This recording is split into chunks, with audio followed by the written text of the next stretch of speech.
everyone, welcome back to my English class. In this session, I would like to present our material today that is about pronouns. Jadi yang kita bahas tentang pronouns yang disebut dengan kata ganti. Everyone, let's begin our material today. And for the first, we have to understand and know what is the definition of pronoun, what is the function of pronoun, and types of pronoun. Jadi, untuk pertama yang harus kita pahami dulu yaitu mengenai pengertian dari pronoun dan fungsinya itu bagaimana dan tipe-tipe atau jenisnya pronoun itu apa aja. Nah, untuk yang pertama, mari kita bahas mengenai pengertian dari pronoun itu sendiri. What is pronoun? Pronoun is a word that take the place of nouns. Jadi pronoun adalah kata ganti untuk orang atau benda. Benda itu bisa berupa binatang dan suatu hal lainnya. Kemudian kata ganti orang itu sendiri meliputi kata ganti orang pertama seperti saya, kami, dan kita. Kemudian kata ganti orang kedua seperti kamu dan kalian. Lalu kata ganti orang ketiga seperti dia dan mereka. Nah, begitulah intinya dari kata ganti atau yang disebut dengan pronoun. Ingat bahwa pronoun adalah kata ganti untuk orang dan benda. Selanjutnya yaitu mengenai the function of pronoun atau fungsi kegunaan dari pronoun itu sendiri apa? Nah, ini. Pronouns itu berfungsi untuk yang pertama, untuk menggantikan orang atau benda dalam posisi subjek yang disebut dengan subject pronouns. Kemudian sebagai kata ganti orang atau benda dalam posisi objek atau objek pronoun. Kemudian untuk menggantikan atau menunjukkan kata sifat kepemilikan yang disebut dengan possessive adjective. Kemudian sebagai kata ganti kepemilikan yang disebut dengan possessive pronoun dan juga sebagai menunjukkan diri kita sendiri seperti dirinya yang disebut dengan reflexive pronouns. Ya, mengenai types of pronouns atau jenis-jenis pronoun, dan perhatikan baik-baik, ini dia.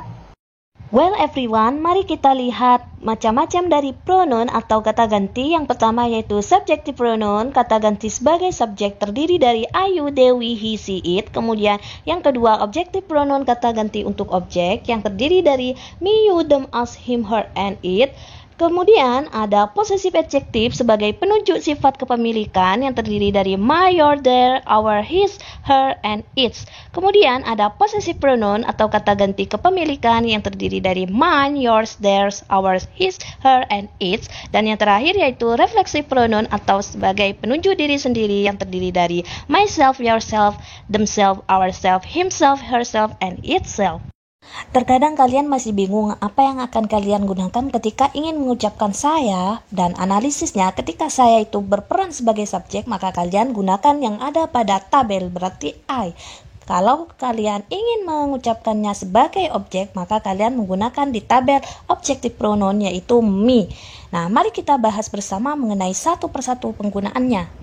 Untuk yang pertama adalah subjective pronoun, yaitu kata ganti orang posisi subjek yang terdiri dari I artinya saya, you kamu, they mereka, we kita atau kami, he dia untuk laki-laki, dan she dia untuk perempuan, dan it ini untuk hewan dan juga benda. Nah, contohnya bagaimana? Contohnya seperti berikut. Example, Rina goes to school menjadi she goes to school. Nah, she ini berperan sebagai subjek yang menggantikan kata subjeknya di depan yaitu Rina. Kemudian contoh yang lainnya yaitu I'm smart. I sebagai subjek. Kalimat berikutnya yaitu she is a teacher yang artinya dia adalah seorang guru. Yang berarti she ini berperan sebagai subjek yang artinya dia perempuan. The next about objective pronoun atau kata ganti orang sebagai objek. Terdiri dari me yang artinya saya, you kamu, them mereka, us kita atau kami, him dia untuk laki-laki, her dia untuk perempuan, dan it ini untuk benda atau hewan. Nah, contohnya seperti berikut. Give me some fruits. Beri saya beberapa buah-buahan. Nah, di sini me berperan sebagai objek, maka yang digunakan yang artinya saya, kita menggunakan kata me.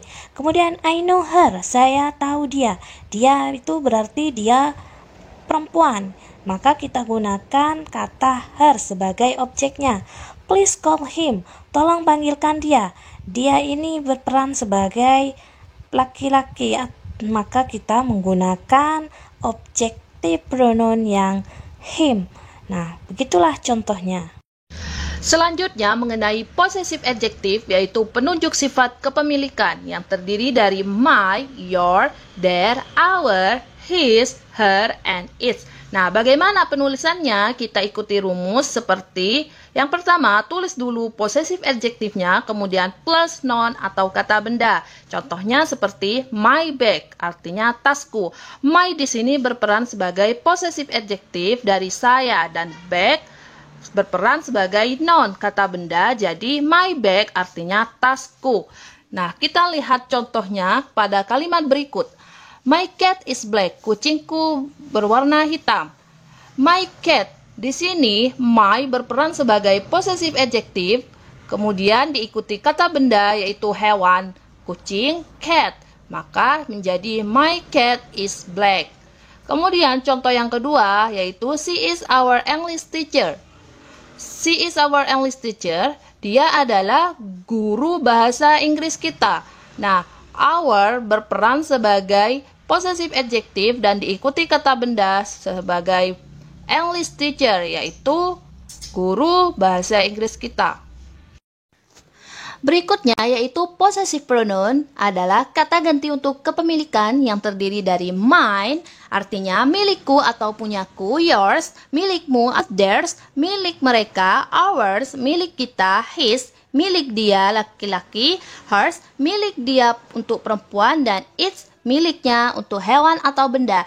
Contohnya kita bisa lihat seperti kalimat berikut di mana tidak diikuti kata benda dan langsung ditulis possessive pronounnya. The example for the first, untuk contoh yang pertama kalimatnya yaitu this pencil is mine. Nah, di sini artinya pensil ini adalah milikku. Mine ini tidak usah diikuti kata benda karena sudah menunjukkan kata kepemilikan yang sudah kita ketahui pemiliknya. Kemudian, this book is her. Buku ini milik dia. Hers juga tidak usah diikuti kata benda karena sudah kita mengetahui siapa pemiliknya yaitu dia. Dia perempuan. The last one is reflexive pronoun, yaitu kata ganti yang menyatakan tentang diri sendiri yang terdiri dari myself, artinya diriku sendiri, yourself, dirimu sendiri, themselves, mereka sendiri, ourselves, kita sendiri, himself, dirinya sendiri untuk laki-laki, herself, dirinya sendiri untuk perempuan, dan itself, dirinya untuk benda atau hewan. For example, for the first is you must study yourself. Contohnya yang pertama adalah kamu harus belajar sendiri.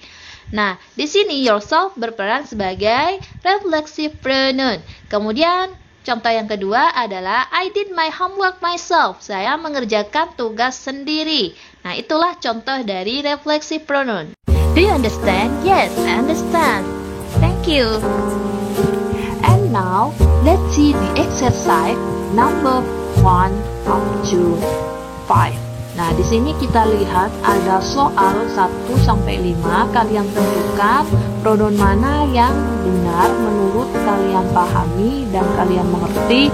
Saya harap kalian semua can answer this question dengan benar dan kalian jawab dengan teliti.